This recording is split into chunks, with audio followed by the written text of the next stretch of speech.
Pagmasusyendahay po ngini, ing pamagbisita na ning Nueva Birhen Maria. At pupupusan tanya naman ing bulan na ning Mayo, naawsan tamong Flores de Mayo. Pamagbisita, ing kaya katamong maging paksa o pisasabihan ngini. Atin po kasi ngating tawong potang magbisita la. O italaman pibisitahan minsan, aksidente talang akit kindalan. Ating tawong mayan datang kaya katamo. Mayan la datang uli na nitang ama nung sasabihan da kaya katamo. Atin lang kabaldugan.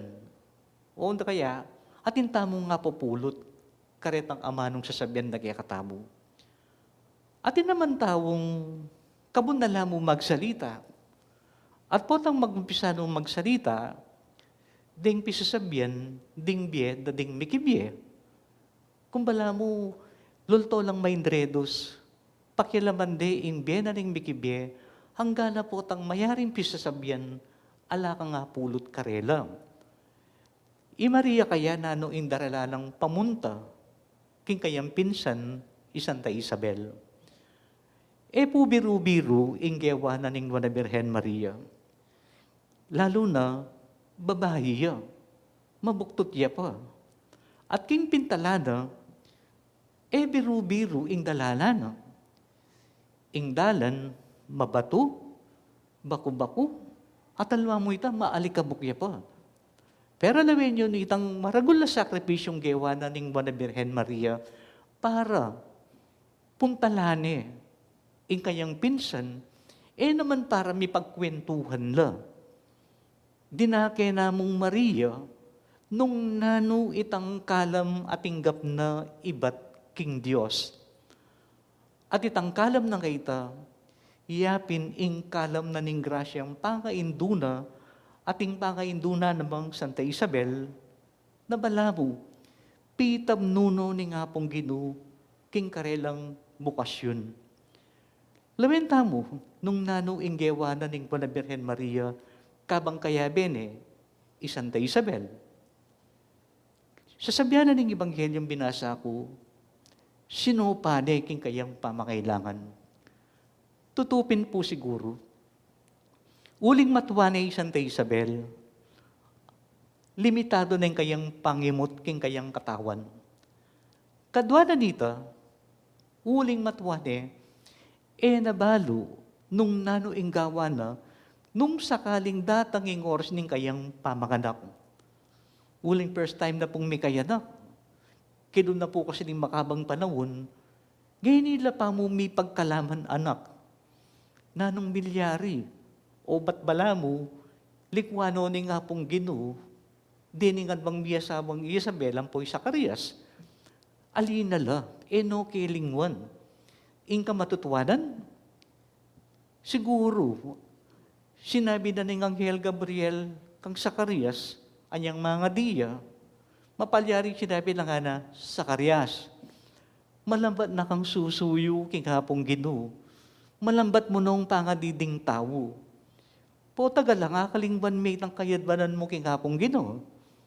Ngini ipagkalog na kaya kaning hapong ginu itang aduan mo. Ing buri na sabyan, itang aduan ng Zacarias, midinan katuparan king kelang bata na ning panawon. Ing masanti nga ikidikit ko karening miyasama nga rin, lalong-lalo na kang Zacarias. Balo yu bang yaman may ginanakit king hapong gino. Sinduna, itang kayang obra, hanggang pang matuwane, mila ko pag-asab, na balo na datang ingaldo, mi pagkaluban lang anak. Gini, ing kamatutuanan, ti parada ng Diyos, ing pangako na kareng ni asawa. Tungkol naman kang Nueva Birhen Maria, pintalane para alalayan ing kayang pinsan, dalanapin po ning kayang takot o kaya nabalo nung naning gawanan sakaling din tanging kayang pamaganak. Makayan tabiya ing Nueva Birhen Maria. At lawin niya, nanularetang ama nung sinabi na Santa Isabel kayo, mapalad ka kareng sablang babay at mapalad yan naman inganak amebahit keko. Imbri na sabihan, ing Diyos, tinulduane ing wana Birhen Maria, para maging indog na ning kayang anak. Lawen niyo po, king karakal na ring babae mabilog ayato, hubat metong yamu ing babaeng apusuwa na ning Diyos, at iti yapin ing wan na Birhen Maria. Imbri na sabihan, kimpangataw na ning wan na Birhen Maria, talagang pinlano ning Diyos, ing kaligtasan na ning tao. Kumbaga, metong ya karing maging instrumento ing wan na Birhen Maria, para king kaligtasan na ning tao.